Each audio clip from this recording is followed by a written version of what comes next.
Muy buenos días. Por parte de la Universidad Autónoma de Chihuahua y la Facultad de Filosofía y Letras, les damos la más cordial bienvenida a todas y todos ustedes al homenaje por el 7º centenario del fallecimiento del poeta italiano Dante Alighieri, y agradecemos a los que nos sintonizan por nuestras redes sociales. De la Facultad de la Filosofía y Letras, en esta ocasión, recibimos al poeta Mario Bojorquez, quien nos presenta la conferencia magistral Iban oscuros por la sola noche entre las sombras, Dante Alighieri.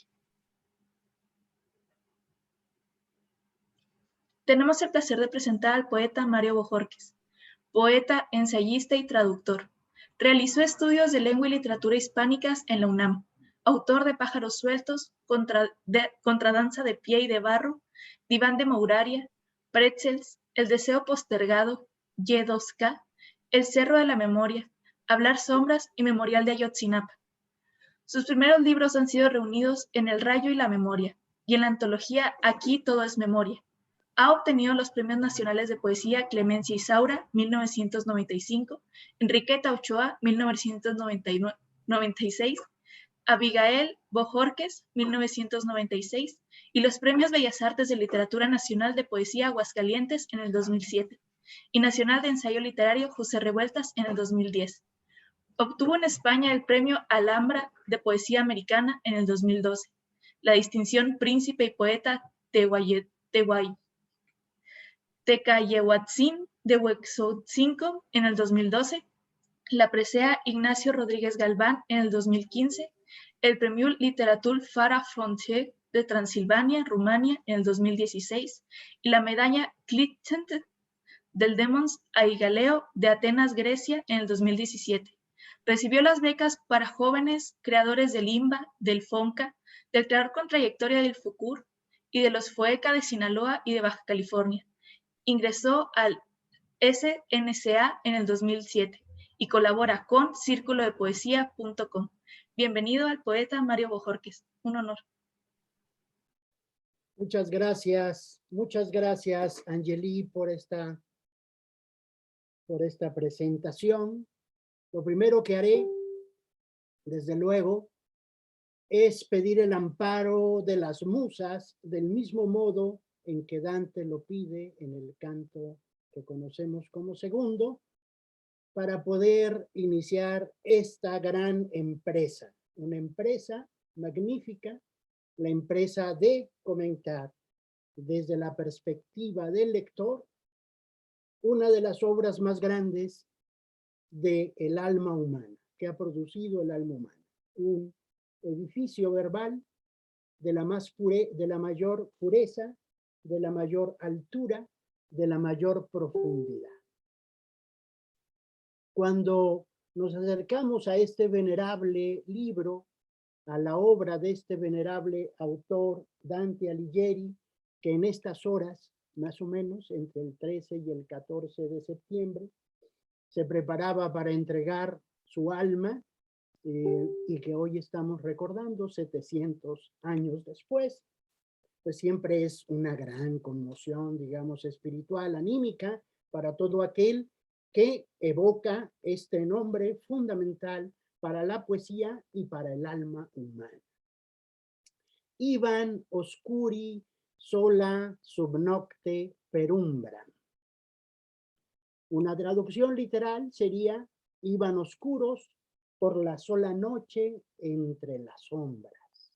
Iban oscuros bajo la sola noche por la sombra. ¿Oh? Él dice umbram, no dice umbras, que sería un plural. Me estoy refiriendo al maestro glorioso Virgilio, con el cual inicia el relato, en el que a un lado del lago del Averno, muy cerca del templo de la Sibila de Cumas, se acompaña de ella y baja a lo que conocemos como el infierno o el inframundo, a través del lago del Averno. Aquí hay una primera noticia ya. El lago del Averno es realmente un lugar físico en el mundo. Es un lago que está a unos cuantos kilómetros de la ciudad de Nápoles, donde también está muy cerca, por supuesto, el templo y la gruta de la Sibila, el templo de Apolo y la gruta de la Sibila, desde donde se daban vaticinios y a donde acude el héroe troyano Eneas a buscar a la Sibila para que lo acompañe al inframundo, y la puerta por la que entran es por el Averno. La palabra Averno tiene una referencia griega también, que es aornos, y que refiere la ausencia de pájaros. Se entiende que en las inmediaciones de este lago había ciertas emanaciones de gases y de olores que hacía que los pájaros no se pasaran por aquí, ¿no? Y aornos lo que quiere decir es sin pájaros. El lago sin pájaros. Ese es el Averno. Pero el Averno lo podemos visitar hoy en día, es decir, tomamos esta carretera que va de Nápoles hacia Cumas y en el camino vamos a encontrar muy cerca el lago del Averno, por donde baja Eneas a conocer los descendientes que tendrá por el relato de su padre, en el río del Leteo, va a conocer a todos los romanos que van a ser importantes muchos siglos después. ¿Tiene antecedentes este libro? Todos los antecedentes, ¿no? Primero, pensemos solo en la primera línea, en el momento en que uno entra en el poema, que es el primer canto. Recordemos que la estructura de la obra es una estructura compleja, dividida en 3 partes. Cada una de estas partes tiene 33 cantos. En el caso de la primera parte hay 34 cantos, pero es porque el primero en realidad es un prólogo o una suerte de anticipación y una prevención de lo que va a ocurrir arriba. Por eso en el segundo canto, que sería propiamente el primero de la obra, Dante apela a la inspiración de las musas porque la empresa que se propone realizar es demasiado grande, demasiado amplia. Entonces, pero pensemos en la primera línea que casi todo el mundo alguna vez ha escuchado, y qué bueno que lo ha escuchado: nel meso camin di nostra vita, ¿no? En la mitad del camino de nuestra vida. Hay una referencia bibliográfica, desde luego, y espiritual también. Pensemos que esta ya aparece en la Biblia, en el libro de Isaías, en su capítulo 38 y versículo 10. Se está hablando de la enfermedad de Ezequías, quien se prepara ya para morir. Y dice: yo dije, a la mitad de mis días iré a las puertas del Seol, privado soy del resto de mis años. Yo dije, a la mitad de mis días iré a las puertas del Seol, privado soy del resto de mis años. ¿Y qué es el Seol? El Seol para los hebreos es algo muy parecido al Hades para los griegos. Algo muy parecido para los nahuas, el Mictlán. Algo muy parecido para nosotros a lo que conocemos como el infierno. Para los mayas será Xibalbá, por ejemplo, ¿no? El Valhalla para los antiguos vikingos, por ejemplo, y todos los nórdicos. Y bueno, por supuesto, su contraparte, el Helheim. Es decir, este tipo de lugares donde el bardo, por ejemplo, para los tibetanos, ¿no? Este tipo de lugares a donde las almas, si es que existen más allá de la muerte, van a dar, ¿no? Van a vivir allí, van a existir allí, de algún modo, en una forma de existencia, ¿no? Asimismo lo dice de pronto Nezahualcóyotl cuando dice allá donde de algún modo se vive, ¿no? En aquel lugar, el Mictlán, el Mictlán. ¿Cómo se entra al Mictlán? Bueno, hay una ciudad que se llama Mitla, justamente en Oaxaca, donde hay un templo y hay, por supuesto, una forma de descenso al inframundo, al infierno. Ahora, a últimas fechas, nos hemos enterado que en el templo de Quetzalcóatl, en Teotihuacán, también hay una entrada al Mictlán allí. Es decir, hay formas de participación de estos misterios, ¿no? Entonces, desde allí ya estamos, desde que entramos ya tenemos una referencia bíblica, y esta referencia va a estar todo el tiempo, digamos, a cada paso se necesita, digamos, un gran conocimiento enciclopédico de la tradición antigua para estar muy atentos, muy pendientes de cada una de las posibilidades de comprensión de este gran texto, este magnífico texto, ¿no? Habiendo pues hecho esta invocación para las musas que me permitan transitar esta hora con ustedes, ¿no? Con su amparo, voy a proseguir. Primero, ¿cuál es este infierno que Dante nos cuenta? Ya hemos mencionado algunos de los infiernos o inframundos que existen en las diversas tradiciones.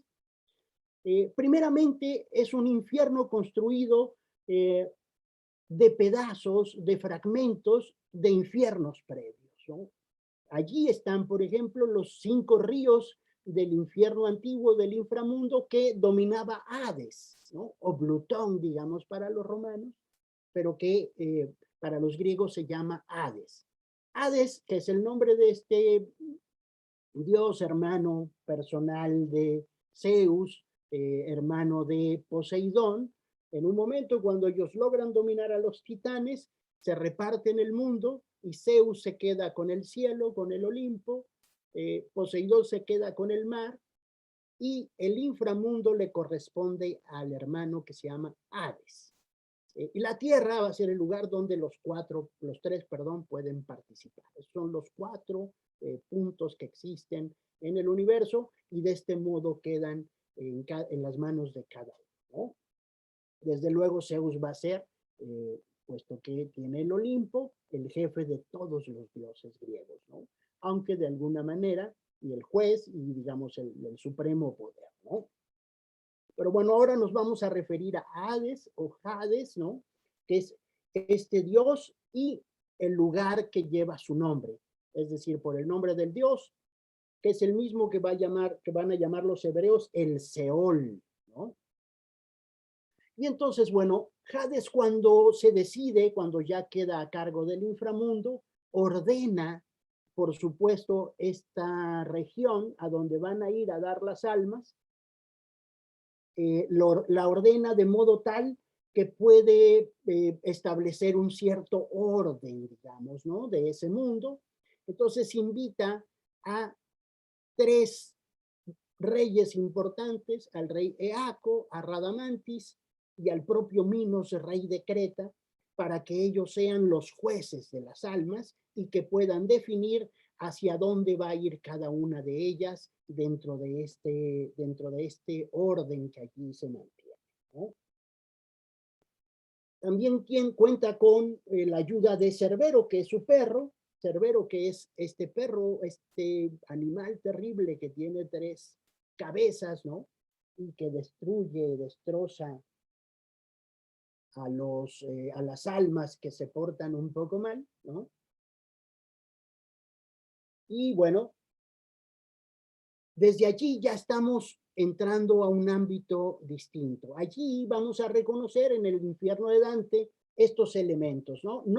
No sobreviven ni Aco ni Radamantis, pero sí sobrevive Minos, como el juez que juzga a las almas y dice que con su cola, con las vueltas que le dan a su cuerpo, su propia cola, indica el círculo a donde debe ir cada alma que es juzgada, ¿no? Entonces pensemos ya en Minos. Minos, claro, recordemos quién es Minos. Minos es el esposo de Pasífae. ¿Y quién es Pasífae? La diosa de Creta que se deja penetrar por un toro que viene del mar. Este toro, ella inventa un aparato de madera y de cuerdas que cubre con pieles de vaca y luego unta en el orificio de la vagina de la vaca, digamos, ¿no? Esencia de una vaca para que el toro la penetre. Efectivamente eso ocurre y entonces de ahí nace Minotauro, ¿no? Que era un poco dependiente, digamos, de Minos, ¿no? Aunque sabemos que es hijo de un toro que ha salido del mar, y es el Minotauro. El Minotauro va a aparecer, por supuesto, entre las bestias del infierno. Son tres las bestias del infierno de Dante. Uno es el Cerbero, el Cancerbero. El otro es Gerión, este monstruo también fabuloso con el cual vuelan como en la película de La historia sin fin de Michael Ende, ¿no? Pero este es un monstruo, no es un benévolo perro como el que vemos en la película esta, en la novela esta. Y luego está Minotauro, el tercer monstruo. Son los tres monstruos que aparecen. Vamos a ver que casi todas las cosas que ocurren aquí aparecen por tres, ¿no? Hay de alguna manera una división en triadas. Mi amigo Roberto Mezquita me ha contado apenas que Dante mismo tuvo 3 hijos, ¿no? Es decir, esta noción del 3 todo el tiempo marcando cada una de las cosas, ¿no? Pensemos en la estructura en la cual está construida la comedia. La comedia, voy a referirme un poco a esto porque el libro nunca se llamó La Divina Comedia como la conocemos hoy, sino que se llama en realidad La Comedia. El calificativo de divina es un juicio que Boccaccio, el gran autor del Decamerón, va a ser con el que va a calificar esta obra. Y a partir de esta calificación, unos pocos años después, empieza a llamársele La Divina Comedia. Pero Dante nunca pensó en este título, pensó siempre en La Comedia de Dante. La Comedia, ese era solo el nombre.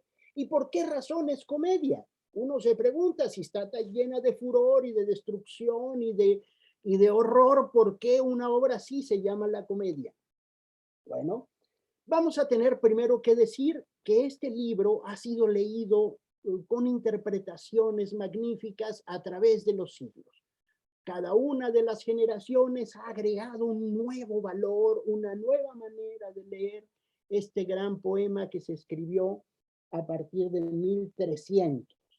Para los antiguos se decía que había que entender este libro de modo literal, es decir, tal cual aparecen las palabras allí, también de un modo moral, es decir, de los valores que ahí están representados, también de este modo alegórico, es decir, a partir de los símbolos que están construidos allí, y anagógico, es decir, en una perspectiva mucho más allá, que es la perspectiva, digamos, teológica y doctoral de una doctrina, que es la doctrina cristiana, tal como la entendían en el tiempo de la Edad Media.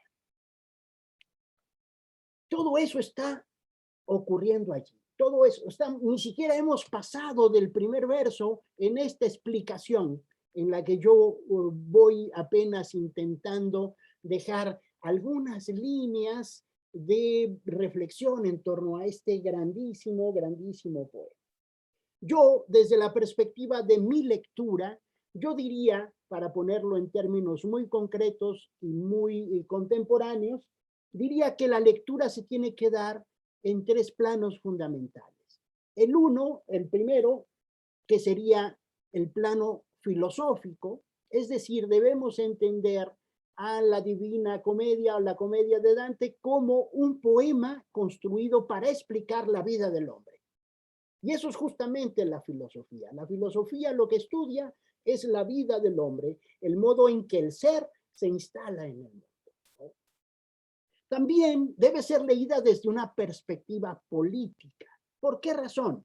Porque están enfrentados 2 modos de estructuración del pensamiento político en la Edad Media y que además van a tocar hasta nuestros días, que es el problema de el poder temporal y el poder espiritual.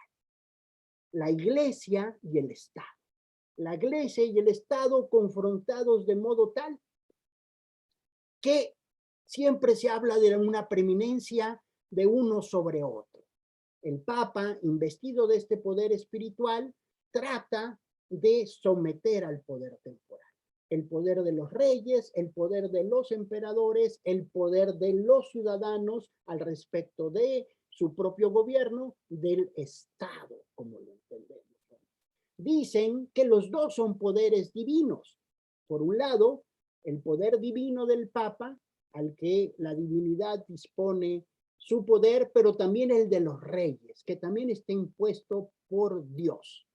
Sin embargo, por el hecho de que los reyes son hombres, los papas tienen un poder sobre ellos porque siempre va a haber un poder de lo espiritual sobre lo temporal. Y es por eso que los papas son los que imponen la corona a los reyes y por eso los papas tratan de incidir en el poder temporal. Sin embargo, y esto es muy importante, Dante en su monarquía establece que no es posible una preeminencia del poder espiritual sobre el temporal, es decir, el poder del Papa sobre los reyes. ¿Cuál es la razón que establece Dante para esto? Muy importante. Dice que Jesucristo es posterior a los reyes. Y entonces no puede haber un predominio del poder espiritual sobre el poder temporal. Es decir, los romanos ya tenían imperios, los persas ya tenían imperios, todo el mundo existían reyes y emperadores antes de que existiera Dios bajo la forma de Jesucristo, es decir, antes de que existiera la iglesia, y por tanto la iglesia no puede arreglar lo que es anterior a ella. Así son las cosas, ¿no? Y bueno, cuando hablamos de esta función política, estamos también hablando de una función teológica, es decir, cómo se entiende a Dios, desde dónde se entiende a Dios, de qué modo Dios es percibido por la gente que está viviendo en tiempos de edad. Esto explica el conflicto que hay en su propia ciudad, la hermosa ciudad de Florencia, donde hay dos facciones, la de los güelfos y la de los gibelinos. Los gibelinos son aquellos que siguen al Papa y los güelfos son aquellos que siguen al emperador del imperio sacro, románico, germánico, ¿no? Que es el poder sobre la tierra, y que juzgan al poder temporal porque al poder espiritual porque el poder espiritual se ha corrompido. Imaginen ustedes esto, un poema que se escribe desde la realidad, desde la actualidad de su momento, en 1300,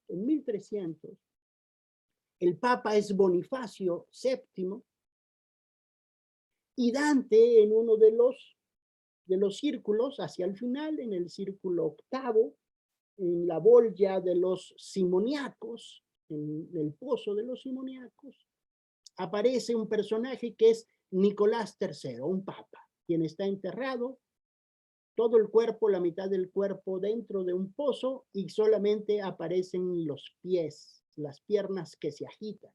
Y pregunta: Bonifacio, ¿eres tú, Bonifacio? Bonifacio, ¿eres tú? ¿Ya has llegado?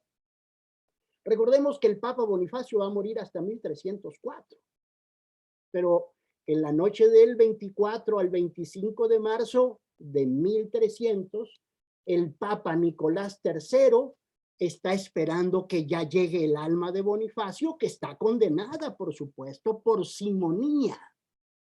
El alma del Papa está condenada al infierno, y eso nos lo dice otro Papa que también ha hecho lo mismo, es decir, que vendió la fe, que por medio de trucos como Simón el Mago, vendió la fe en Dios.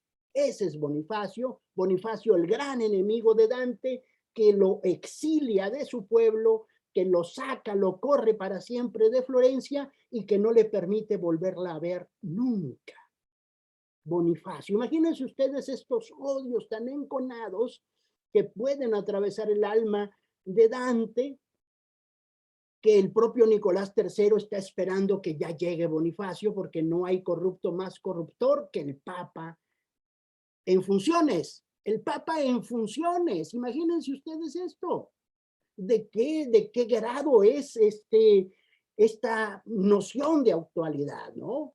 Le dice: no soy yo ese hombre al que tú esperas. Bueno, entonces, ¿qué quieres? No, lo que quiero es decirte que estás bien castigado aquí.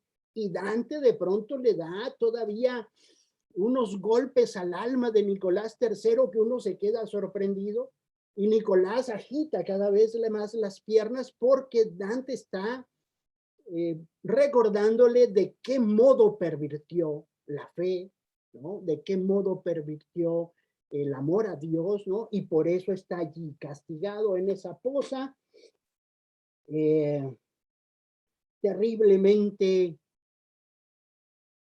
angustiado, soportando estos tormentos, ¿no? Por haber cometido simonía, por haber sido un mal cura, ¿no?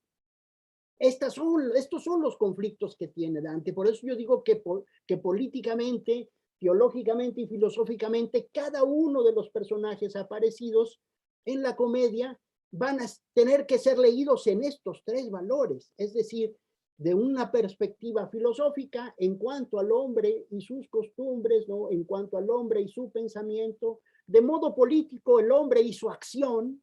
Dante es un político. Dante además ha participado en guerras. Pensemos en Montaperti, donde él cargó la espada y mató personas también en la guerra. Él era un hombre de acción.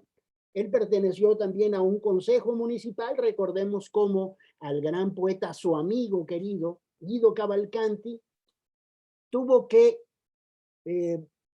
exiliarlo.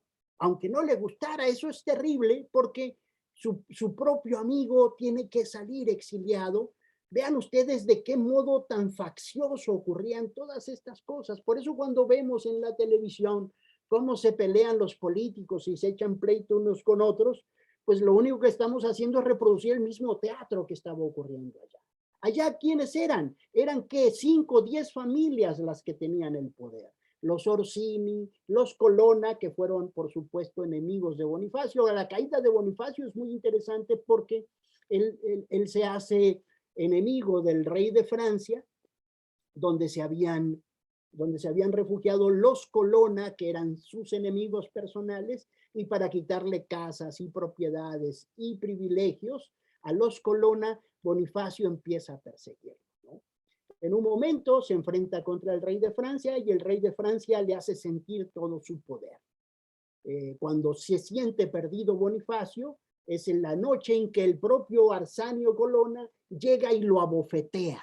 Abofetea al Papa, señores, de eso estamos hablando, al Papa, al que Dante ya está esperando en el infierno, que es Bonifacio VII, ¿no? Bonifacio VIII creo que es.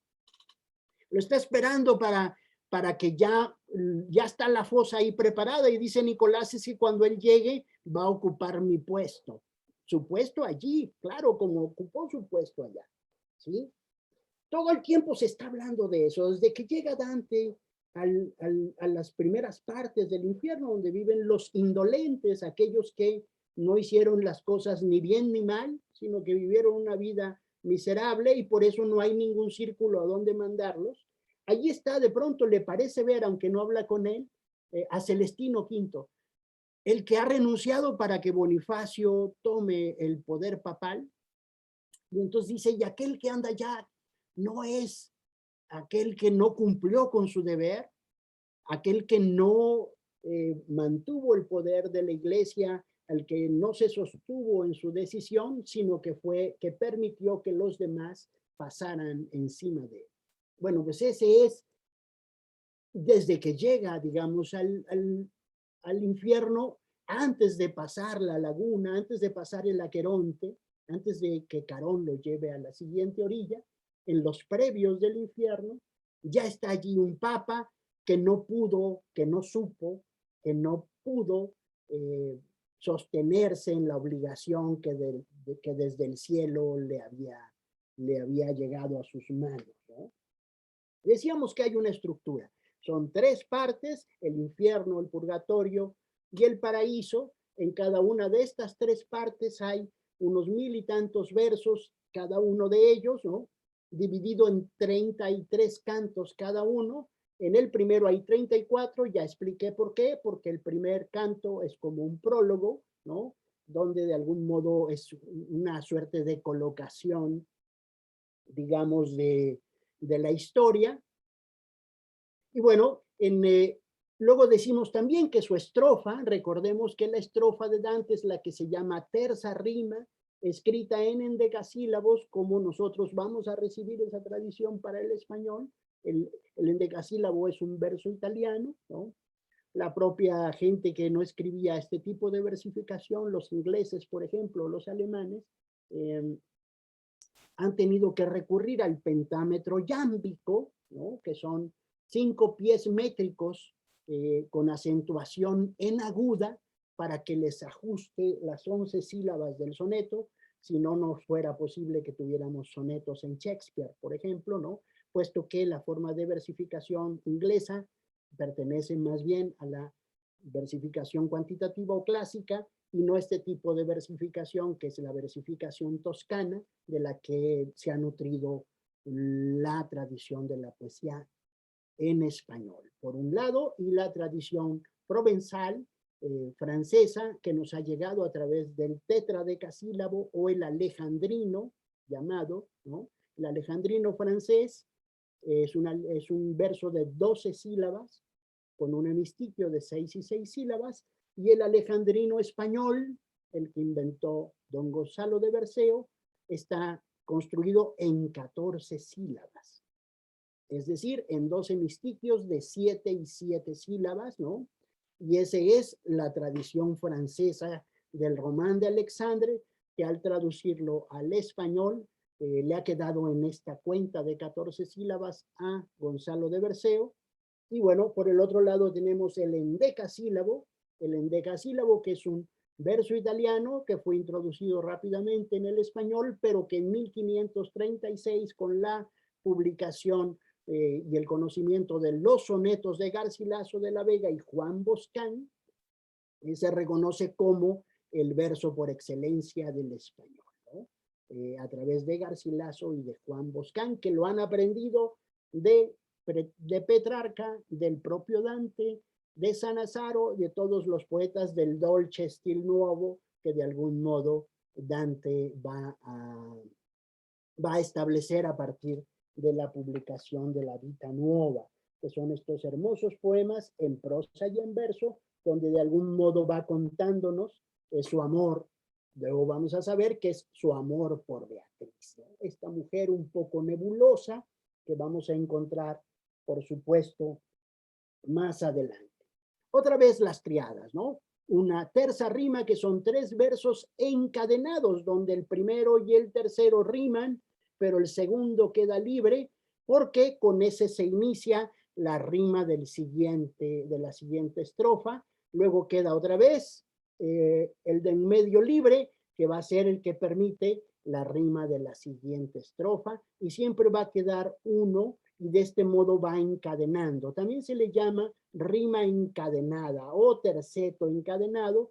En italiano se le conoce como la terza rima, ¿no? La rima tercera, y que va a terminar con un verso solo, o bien con una estrofa de 4 versos o un verso suelto, para poder cerrar la rima que había quedado, digamos, pendiente en el verso número 2, ¿no? De cada estrofa. Al final, con eso se cierra. ¿Cómo la encontramos en español? Muy fácil, en muchas composiciones existe, pero hay una muy famosa que se llama la elegía a Ramón Sige de Miguel Hernández, donde reconocemos este tipo de verso endecasílabo en una estrofa de 3 versos de rima encadenada, y que termina desde luego con un cuarto verso en la última estrofa, ¿no? Compañero del alma, compañero, ¿no? Así termina, para completar las rimas. Las triadas. Decíamos que hay 3 partes, pero además allá adentro hay múltiplos de 3, ¿no? Se trata de 9 círculos del infierno, se trata de los 7 pecados capitales, de un primer círculo a donde entra, no es un círculo, sino propiamente, digamos, la superficie donde empieza la montaña del purgatorio, y bueno, el paso final donde también hay una suerte de círculo allí, pero no es un círculo, sino que es un valle, el atravesado ya el fuego, y es donde aparece Matilda, ¿se acuerdan? En el purgatorio, e igual, ¿qué ocurre en el paraíso? Vamos a tener las 7 esferas del mundo, las 7 esferas del universo, que son los 7 planetas conocidos. Recordemos que la luna se toma como planeta, está Mercurio, está el Sol, está Saturno, etcétera, hasta que llegas al al cielo de las estrellas fijas, así se llama, ¿no? El cielo de las estrellas fijas, y luego al primer móvil, ¿no? Que sería el empirio, otros le llaman el éter, ¿no? Que es, digamos, la luz toda, la luz que está produciendo la magia de que el mundo exista, de que el universo exista. Recordemos que al mismo tiempo en el purgatorio están los 7 pecados capitales, ¿no? Y por eso es que van juntándose estos números, que son números todo el tiempo sobre la noción de triada, ¿no? Los 7 capitales más el prefacio, prólogo del purgatorio y la parte final donde este hombre Dante para poder entrar al cielo tiene que purificarse y se purifica por el fuego y se purifica por el agua. Solo así puede ser recibido en el cielo.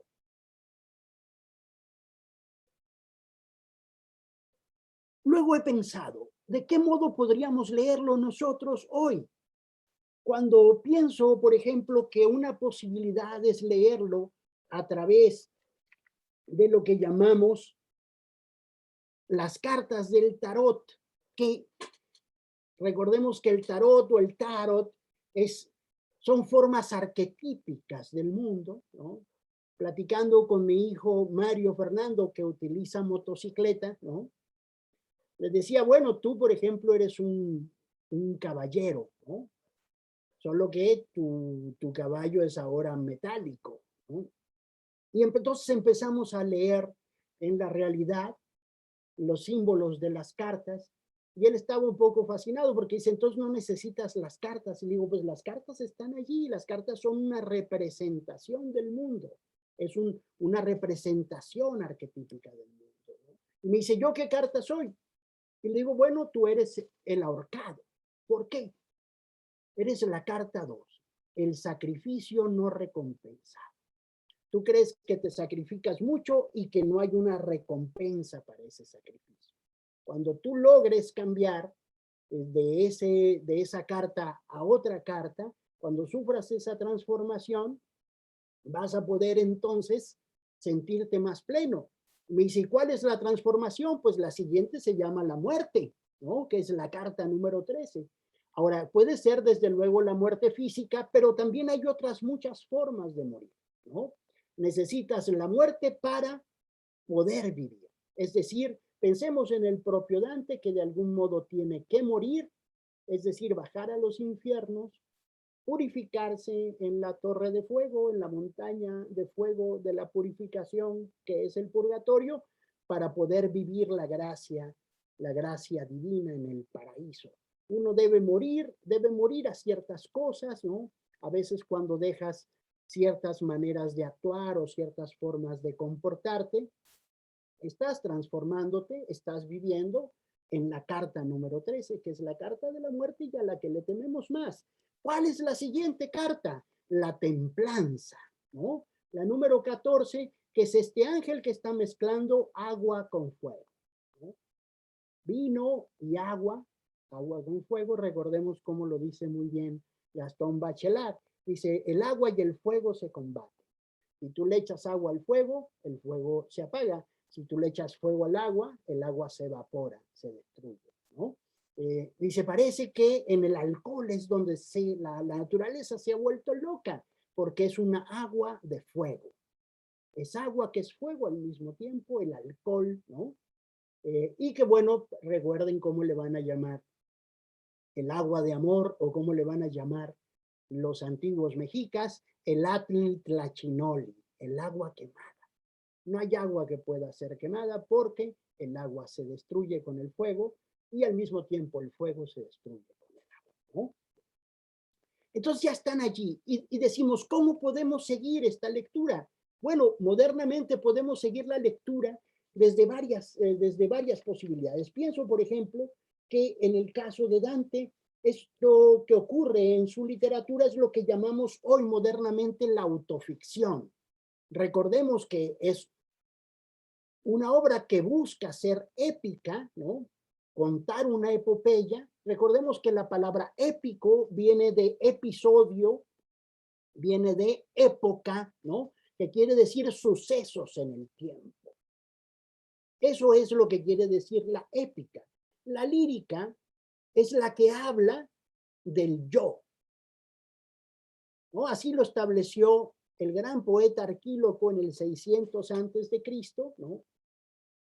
Arquíloco dice: siervo soy yo de Nialio, señor de la guerra y un experto en el don de las musas amables, ¿no?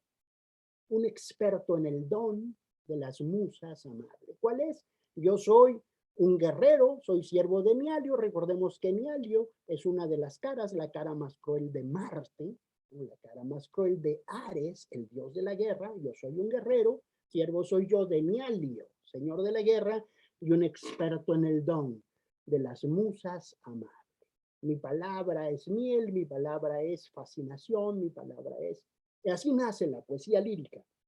La poesía épica, como sabemos, viene de más atrás, viene desde Homero, y Homero nunca da una visión personal de las cosas. Él solamente cuenta las cosas tal cual ocurrieron. Eso es la épica. Entonces, aquí tenemos una dificultad porque Dante es al mismo tiempo personaje de su historia, es autoficción. Él está contando una historia de sí mismo. Está contando un cuento, pero el personaje principal es él mismo. Se llama autoficción modernamente esto. Aquí inicia lo que llamamos autoficción, pero decimos, ¿por qué es comedia y por qué no tragedia si está pasando toda esta cosa del infierno? Bueno, él lo explicaba así. Él decía, es comedia porque empieza mal, pero termina bien. Entonces recordemos de pronto cómo terminan las tragedias. Las tragedias terminan terriblemente, ¿no? Pensemos, por ejemplo, en Edipo. Ahora vamos a recordar a Edipo a propósito justo de Estacio, un personaje fundamental del Purgatorio.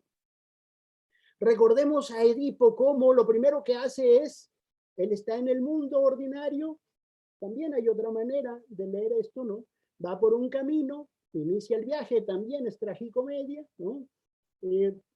Mata a alguien que se le opone en el camino y que resulta ser el gran rey Layo, el rey de Tebas, que además es su papá, solo que él no lo sabe, ni tampoco Layo sabe que está enfrentándose a su hijo. Entonces él va caminando, se enfrenta a la famosa Esfinge, la vence, y decían que quien venciera a la Esfinge debía ser rey y casarse con su reina. Bueno, pues llega ya, muerto Layo, su viuda Yocasta, que sigue siendo muy bella, se convierte en la esposa de Edipo. Y Edipo tiene 2 hijos, ¿no? Con ella, bueno, por lo menos 2 hijos varones y además hijas mujeres.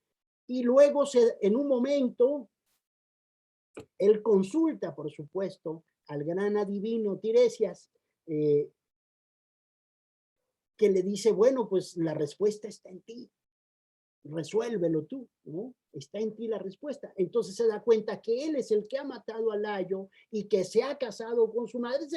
Todo eso es terrible. Entonces, por supuesto que las tragedias terminan muy mal, ¿no? Pensemos en eso. Entonces Dante dice, bueno, esto no es una tragedia porque termina bien.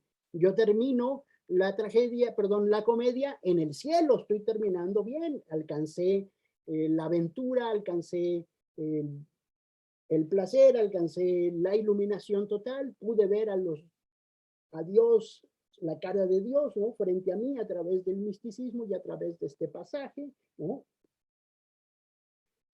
Y ahí, bueno, vemos otro momento en el cual se logra esto. Pero trabajemos desde el tarot, muy rápido. ¿Quién es el loco? El loco es Dante, que va por el mundo sin darse cuenta por dónde va, hasta que encuentra a su maestro, el mago, Virgilio, la carta número 2. Virgilio está allí porque lo ha enviado Beatriz. ¿Quién? La papisa, ¿no? Bueno, lo estoy diciendo mal en cuanto a la numeración, porque el loco es el 0, el 1 es el mago, el número 2 es la papisa, es decir, la gran sacerdotisa. Recordemos que detrás de la gran sacerdotisa están 2 columnas y un velo. La que abre el velo es Beatriz. Beatriz dice, ve por aquel muchacho que anda perdido y pásalo por aquí, pásalo por la iniciación. ¿Quién es la emperatriz? El tercero. En alguna manera es Matilde, aquella mujer del final del purgatorio que le hace mostrar toda la belleza. También es Perséfone, pero no Perséfone la que está en el en el reino de Hades como reina, esposa de Hades, sino Core, cuando ella es doncella. Recuerden que Proserpina va a ser Core cuando es jovencita y todavía no la ha tocado Hades. Hades cuando es mujer, perdón, cuando es mujer madura es Proserpina y es Hécate cuando es la vieja, ¿no? Ok. ¿Qué más sigue? Bueno, el Papa, pues ahí están los papas, Bonifacio, todo, Clemente, todos estos, ¿no? El emperador, bueno, pues es Enrique VII, el del Imperio Sacro Romano, Germánico. El carro es la barca de Caronte, ¿no? El carro, que es el que te transporta, es brutal allí. La fuerza, recuerden cómo la fuerza son las bestias dominadas, ¿no? ¿Quiénes son las bestias? Ya lo dijimos, Cerbero, Minotauro, y Gerión. El eremita, ¿quién es? El eremita, yo digo que es Catón en algún momento, que es este hombre que busca la justicia del mundo, ¿no? Como Diógenes iba buscando a un hombre justo, ¿no? Pero también es Estacio, que a través de la piedad, a través de la vida en el purgatorio durante 500 años, logró la iluminación, logró poder pasar al paraíso. Recuerden que va caminando Dante y de pronto se escucha un terremoto y todos empiezan a aplaudir y a alabar porque quiere decir cada vez que tiembla el purgatorio es que una alma se ha salvado. El alma es de Estacio, vamos a regresar a Estacio si es posible en unos minutos, ¿no? Pero también es Bertrand de Born, este gran poeta provenzal. Solamente aparecen dos poetas, Arnaud Daniel, que es el miglior fabro, como decía T.S. Eliot al respecto de Rapin. ¿Y qué es la poesía de Rapin? Sino volver a escribir la Divina Comedia. ¿Qué son sus cantos? Sino estos cantos que está tomando como ejemplo de Dante. Entonces Bertrand de Born, separada la cabeza de su cuerpo, va con su cabeza adelante como la lámpara de Diógenes, ¿no? Para poder hablar. Él habla desde la cabeza, pero su cabeza no está pegada a su cuerpo. Imagínense ustedes esto, ¿no? ¿Qué sigue? La rueda. Recuerden cuando Brunetto Latino, el maestro de Dante, le dice, y a ti te va a ir muy mal y a ti te van a pasar muchas cosas que no deseas porque la gente es envidiosa y es terrible, es orgullosa, es avariciosa. Y él le dice, yo estoy listo para lo que la fortuna depare, ¿no? Yo estoy listo para que la fortuna me lleve o me traiga, ¿no? Como en la rueda. La justicia, desde luego, es Minos, pero la justicia divina es mucho más amplia que el poder de Minos, ¿no? Esa es, digamos, la transformación que va a ocurrir aquí. Los suicidas, recordemos que los suicidas son árboles. Y cuando venga el juicio final es una de las cartas también, ¿no? Que están casi al final. Ellos van a estar colgados de sus propios árboles. Sus cuerpos no van a volver a nacer, ¿no? Porque es el sacrificio no correspondido, ¿no? El diablo, pues el diablo, en fin, la estrella es la Stella Maris, ¿no? María, la Virgen María, por cuyo amparo logra llegar hasta el cielo el propio Dante. Bueno, pues allí está la torre, que es el purgatorio, la torre de fuego que purifica, como dice Borges, ¿no? Y bueno, si uno está atento, puede ver estas transformaciones arquetípicas allí, lo que decíamos del viaje del héroe, el mundo ordinario donde de algún modo vive Dante, es decir, en la estupidez, en la inconsciencia. Luego le ocurre este cambio que es el llamado a la aventura. Luego el héroe rechaza, dice, yo no soy Pablo, yo no soy Eneas, ¿no? Y entonces su mentor, que es Virgilio, le dice, yo te ayudo, yo te acompaño. El cruzamiento del primer umbral, que sería Caronte, atravesar el Aqueronte, o bien el umbral más fuerte, que es la casa de Dite, deje usted aquí toda esperanza, ¿no? Y las pruebas, aliados y enemigos, y en fin, todo el viaje del héroe, todo el tiempo de algún modo participando. Quiero dejar este último minuto, recordar que aún la risa está puesta allí. Recordemos a Malacoda, recordemos a los Malebranche, ¿no? Que están en la Malevolge, que es este círculo octavo donde todo es como una farsa, como de risa, ¿no? Recordemos a estos diablos temibles que están allí y que están atormentando a todos los espíritus, a todas las almas condenadas, y que todavía se dan tiempo de burlar. De pronto Virgilio le dice, sí, la salida es por allá, y era mentira, ¿no? Los mandaron a perderse, y bueno, las señas que se hacen entre ellas, ¿no? y el magnífico verso donde dice, yace de su culo una trompeta. Como este poema sacro, este poema perfectamente solemne en muchos sentidos, también se permite el humor con Malacoda, con Malebranche y todos estos diablos magníficos que aparecen allí, que son muy divertidos. Bueno, si ustedes quieren verdaderamente conocer al ser humano, les conviene mucho acercarse a un poeta como Dante Alighieri, que es además un poeta musical, es un poeta narrativo. Ustedes van a poder leer esto como si fuese una novela. Hay muchas versiones en prosa. Yo estoy siguiendo en verso ahora la que prepara Bartolomeo Mitre, pero bueno, lo pueden leer en italiano, que es casi tan cercano como el español. Desde luego habrá palabras que no conozcan, pero ellos mismos no conocían el italiano. Recuerden que para entonces Italia no era Italia, ¿no? Sino una serie de reinos dominados por familias, no tenían una lengua común, y el toscano a través de este libro, el libro de Dante, de algún modo genera una noción de nación, de nacionalidad.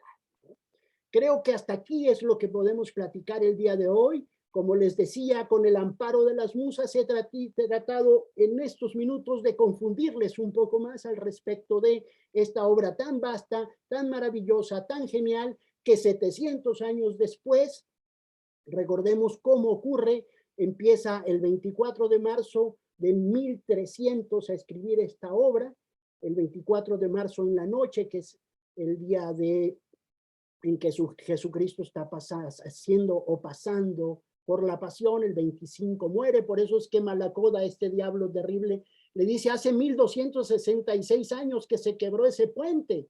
Claro, cuando en la hora nona entregó el espíritu, hubo un terremoto que conmovió hasta los infiernos y se echó a perder ese puente por donde antes cruzaban, ¿no? Y bueno, él mismo dice, hace 5 horas ayer y 5 horas de hoy, ¿no? Y 1266 años que ese puente se ha partido. La noción de presencia, la presión de realidad, la encontramos en Dante, la posibilidad de la poesía lírica, de contar desde uno mismo lo que está ocurriendo, está ya puesta también aquí en Dante, la magnífica música del italiano, la instauración de esta nueva lengua que va a ser el italiano y de esta nación que va a ser la nación italiana que no existía para entonces, ¿no? Y todos estos valores, más otras cosas que siempre van a quedar fuera de nuestras manos porque pertenecen al ámbito del estudio doctoral teológico, que desde luego a las almas pecadoras como la suya y la mía escapan porque solamente tenemos el instrumento de la razón y no el instrumento de la fe, como diría San Bernardo al final de todo este viaje en el paraíso, en los últimos 3 cantos del paraíso, este hombre que luchó contra Abelardo, que decía que todo podría ser explicado por la razón, y él dice, no, hay cierta parte que no se puede explicar porque se explica por la fe, ¿no? San Bernardo, el último tutor o mentor que acompaña a Dante. Y luego la carta del mundo. Claro, es muy bonita la carta del mundo en el tarot porque es cuando Dante se despierta y dice, me desperté. Es decir, regresé al mundo y así tenemos todo el viaje de las cartas del tarot, ¿no? Tenemos también el elixir, la recompensa y cómo el hombre regresa al mundo para contar lo que vio en el mundo extraordinario del viaje del héroe. Bueno, muchas gracias. Si hay alguna pregunta o comentario, estoy aquí listo para atenderlo. Muchas gracias. Gracias a nuestro conferencista Mario Bojorges. Muchas gracias por todo lo que logró enriquecernos en esta plática, en esta conferencia magistral. Tenemos tiempo para algunas preguntas. La primera es, ¿qué influencia cree que tenga su trabajo para que posteriormente se desarrollen nuevos proyectos? Bien, no pensemos, Angeli, primero que él inventa lo que llamamos hoy el dolce stil novo, ¿no? El dolce stil novo, que es una manera nueva de cantar el amor, que está entre lo que fue la Edad Media y el principio del Renacimiento. Dante, con su pensamiento, que es un pensamiento crítico muy serio, muy profundo, abre las puertas al Renacimiento. Por eso en la siguiente generación, un hombre como el poeta Petrarca va a inventar a Laura y va a inventar a la musa cantada en los poemas y que, bueno, va a atravesar toda la literatura española del Renacimiento. Empieza una manera nueva de pensar con Dante, ¿no? Él es el final de la Edad Media y la puerta que se abre al Renacimiento. Muchas gracias. Y como última pregunta, ¿dónde podemos encontrar más bibliografía que nos refuerce más al respecto de su conferencia? Bueno, yo he estado aquí mencionando, fíjense que no pude mencionar cabalmente a Estacio, pero ustedes leen, por ejemplo, la poesía de Virgilio. Ya Virgilio de algún modo está allí como uno de los poetas más cristianos que hay, porque él en la Égloga Cuarta dice el niño que va a nacer. Recordemos que él vive hacia los 40 antes de Cristo, pero ya de algún modo profetiza que el niño que va a nacer en el año 0 para nosotros, ¿no? O el año 1 de nuestra era, que es Jesucristo. También está Estacio, porque de Estacio se decía, él escribe la Tebaida, por supuesto, que es una gran imitación de Virgilio, ¿no? La Tebaida, y es el que les digo que logra vencer el purgatorio y pasar al cielo. Hay un momento donde van los tres juntos caminando con Estacio. Estacio también inventa las silvas, que es su libro que se llama Silvas, y que es el poema de ocasión, que es el poema que usamos para los bautizos, para el saludo a la bandera, todos los poemas que son para celebrar el cumpleaños de alguien. Entonces, de algún modo también hay una renovación ahí. Entonces, si ustedes leyeran, por ejemplo, a Virgilio, Estacio, está Homero también con sus dos grandes poemas, que son la Odisea y la Iliada, por supuesto, para entender la función de Eneas en la Eneida de Virgilio y después en la comedia de Dante, y por supuesto la Odisea, porque en la Odisea se cuenta cómo Odiseo baja al infierno, ¿no? Como él también tiene este trato con los muertos, ¿no? Y que va a estar en todas las literaturas. Si ustedes revisan cualquier literatura antigua, va a haber siempre un cielo, un infierno, una forma de cielo, una forma de infierno, con variaciones y singularidades, ¿no? Pero bueno, allí de algún modo, como aspiraba Brunetto Latini, acabo de encontrar una nota de Menéndez Pelayo hablando sobre el tesoro de Brunetto Latini, este conocimiento enciclopédico, este conocimiento de todas las cosas del mundo. Entonces, entrar a Dante es entrar un poco al gran Internet de la Edad Media, digamos, ¿no? Todo lo que debía saberse estaba allí, todo lo que debía conocerse estaba allí, ¿no? Esta definición de los valores, la envidia, la soberbia y la avaricia, ¿no? Representados en la pantera del primer canto, en la pantera la envidia, la soberbia en el león, y en la loba la avaricia, la loba de Roma, los avariciosos curas, ¿no? Que no hacían el trabajo bien, que no representaban bien a Dios en la tierra, y que ese era, digamos, el alegato principal de Dante, ¿no? Mientras existe ese tipo de corrupción, no podremos ser felices, no podremos ser hombres cabales, ¿no? Mientras los curas no se comporten correctamente, no vamos a tener una verdadera representatividad de Dios en la tierra. Bueno, pues ahí está, ¿no? Yo creo que es el mundo el que podemos leer. El mundo de Dante es el mundo todo, por eso de algún modo me auxilié de estas anotaciones de mi esposa Glavira Rocha para entender el viaje del héroe y sus distintos estadios, y también por el otro lado el tarot de Jung, ¿no? Que no, miren, aquí está el loco, ¿no? Que va caminando perdido, ¿no? Aquí está el mago, que es Virgilio, el mago que conoce todas las cosas, ¿no? Aquí está Beatriz, que es la gran sacerdotisa, la que permite el camino. Allá están las dos columnas, como dijimos, ¿no? Aquí está Matilde, o Core, ¿no? La primavera, la emperatriz. Aquí está el emperador, Enrique VII. Aquí encontramos al Papa, Bonifacio, ¿no? Los amantes, no hablamos de Paola y Francesca, ¿no? Yo estaba allí una vez, iba de Pésaro a Urbino, y de pronto Me dicen, ese es el castillo de Gradara.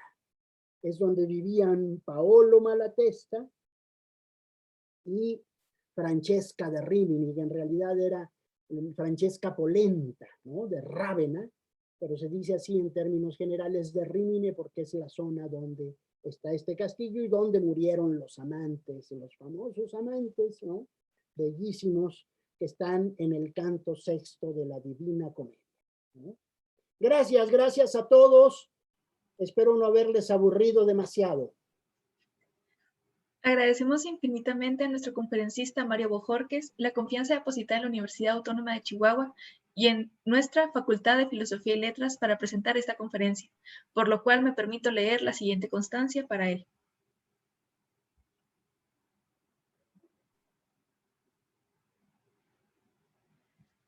La Universidad Autónoma de Chihuahua, Facultad de Filosofía y Letras, otorga la presente constancia a Mario Bojorquez por su valiosa participación en el encuentro cultural séptimo centenario luctuoso de Dante Alighieri, honorate l'altissimo poeta que non fu mai dipartito con su conferencia magistral Iban oscuros por la sola noche entre las sombras, Dante Alighieri 700 años, llevada a cabo de manera virtual el lunes 13 de septiembre a las 11 horas. Muchas gracias, muchas gracias. Que la musa nos ampare. Gracias a todos. Muchas gracias.